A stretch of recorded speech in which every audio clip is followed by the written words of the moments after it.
मलयालम कन्नड़ा बोलने वाला हो, वो बंगाली उड़िया खमिया बोलने वाला हो, कहीं का भी हो, किसी भी जाति का हो, अगर वो हिंदू धर्म में पैदा हुआ है तो वो हमारा भाई है। ये अनंत कोटि ब्रह्मांडों में, इस भूलोक में, वो अमेरिका में रहने वाला हो या साउथ अफ्रीका में या जापान में रहने वाला हो, वो चाइना में रहने वाला हो कि कहीं भी रहने वाला है, अगर वो सनातन हिंदू धर्म को मानता है तो वो अपना सगा संबंधी भाई है। यही भावना रखते हुए, सड़े हुए जातिवाद को त्यागते हुए, छुआछूत को त्यागते हुए सभी लोगों ने साथ में भोजन करना चाहिए, साथ में जगदम्बा का आराधन करना चाहिए और गर्व से कहना चाहिए हम बहुत बढ़िया, जोरों से बोल दो ये एक बार, गर्व से कहो हम। तो इसी भावना को हृदय में धारण करते हुए हिंदुत्व का संरक्षण करने वाली, सकल सौभाग्य प्रदान करने वाली कालिका परमेश्वरी का हम आराधन करें और अपने आप को सुखी बनाएं, अपने पीढ़ियों को सुखी बनाएं। बिगड़ने के बाद में, प्यास लगने के बाद में कुआं खोदना बहुत तकलीफदायी होता है। दुख में सुमिरन सब करे और सुख में करे ना कोई, जो सुख में सुमिरन करे तो दुख काहे को। तकलीफ आने पर जगदम्बा का भजन करना बहुत तकलीफदायी होता है। जब सुखी है तभी देवी माँ का भजन कर लो तो दुखी ही नहीं होता। पहले ही देवी माँ का आराधन करो तो सदा सुखी रहो। अपने कमाई का 10वां हिस्सा अपने घर के आजू बाजू में जो देवी माँ की सेवा चल रही है, मंदिर के रूप में गाय की सेवा चल रही है, संतों की सेवा चल रही है, धर्म संरक्षण के काम हो रहे हैं, धर्म उत्थान के काम हो रहे हैं, वहां पर कमाई का 10वां भाग दो। क्या होगा देने से? देना माने बोना है। अगर आपको अच्छी फसल चाहिए तो आपको खेती करनी चाहिए, भरपूर बुवाई करनी चाहिए। महाराज जी पहले हमको फसल आ जाए फिर हम बुवाई करेंगे, ऐसा कभी होता है क्या? पहले फसल आएगी फिर हम बुवाई करेंगे, ऐसा कभी होता है क्या? पहले बुवाई करो बाद में फसल आएगी। देवी माँ ने पहले हमको देना फिर हम देवी माँ की पूजा करेंगे। क्या गरज पड़ गई देवी माँ? देवी माँ को गरज क्या पड़ गई? देवी माँ को गाय की कोई गरज नहीं है, गरज अपने को है। भूमि को अनाज खाने की जरूरत नहीं है। हमें अगर फसल चाहिए तो हमें अनाज बोना पड़ेगा। देवी माँ से वरदान चाहिए तो पहले ही हमें साधना करनी होगी, देवी माँ का आराधन करना होगा, जो मैंने शुरुआत में बोल दिया। जब बोओगे तो फसल आएगी। एक व्यक्ति ने बोला कि हमने किसी का कोई बुरा नहीं किया, फिर हमारा क्यों बुरा हो रहा है? कर्म फल व्यवस्था है, हमने जैसा करके रखा है पहले के जीवन में और पूर्व जन्मों में, वो हमें भुगतना पड़ेगा। अवश्यमेव भोक्तव्यं कृतं कर्म शुभाशुभम। जो हम कर रहे हैं अच्छा या बुरा हमें भोगना पड़ेगा। इन कर्म फलों को शुद्ध करने के लिए हमें कर्म से ही कर्म काटना होगा। पाप कर्मों को पुण्य कर्मों से काटना होगा।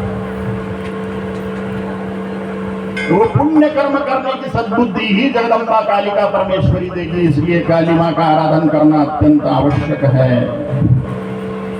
एक लड़के ने एक छोरी पे बलात्कार कर दिया, उसको पुलिस ने पकड़ लिया, जेल में डाल दिया। अब छोरे ने वो लड़की पे बलात्कार करके उसका मर्डर कर दिया,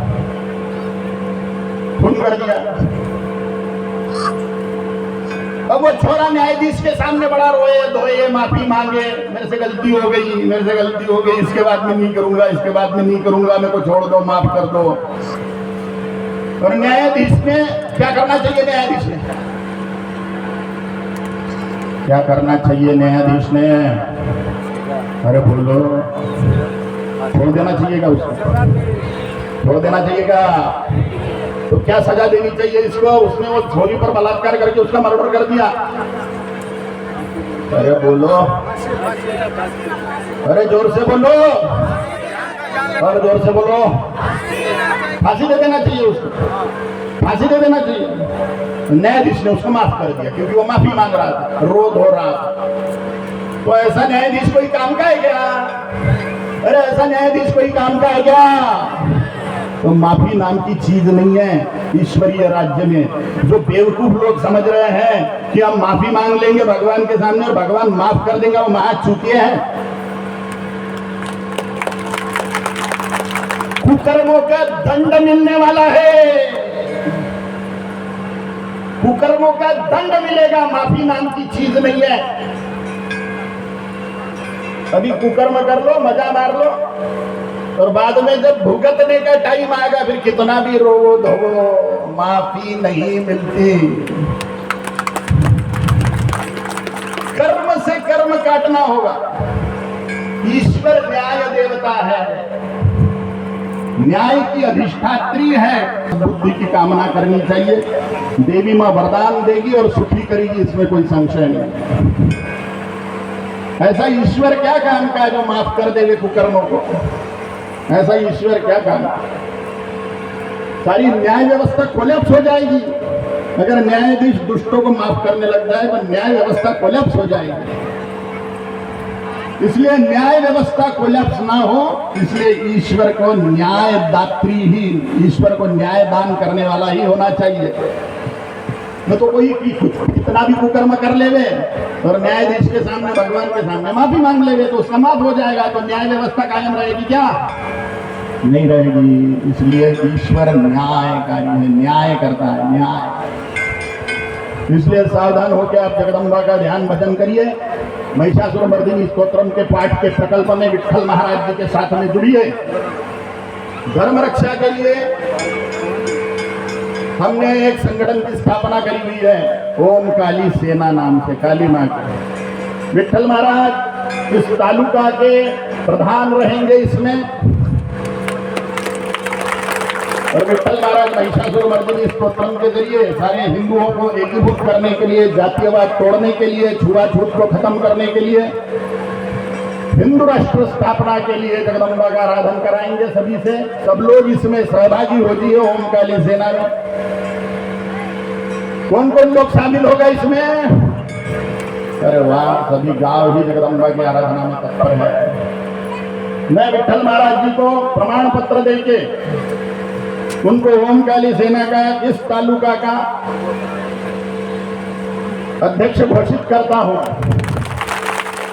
प्रतिमा ताई से प्रमाण पत्र आने लगा, चलो ला फटाफट। किधर है सर जी? सर जी बीच में महाराज।